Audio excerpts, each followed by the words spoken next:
अरशद साहब की फैमिली वहां अंदर खड़ी है और अल्फाज नहीं है जो यहां पर कैफियत है एयरपोर्ट के ऊपर जो बयान की जा सके।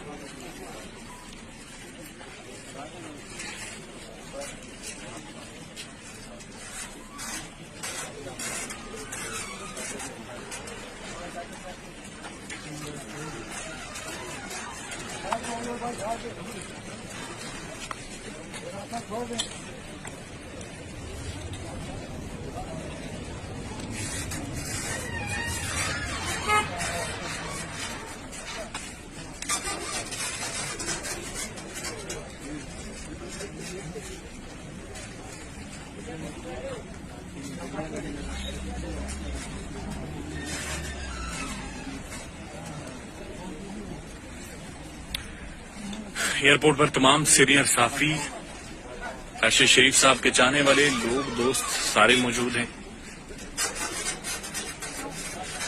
कर्बनाक और दर्दनाक मनाजिर हैं ये इस रूम के अंदर। अरशद साहब की पूरी फैमिली, उनके बच्चे, उनकी वालदा,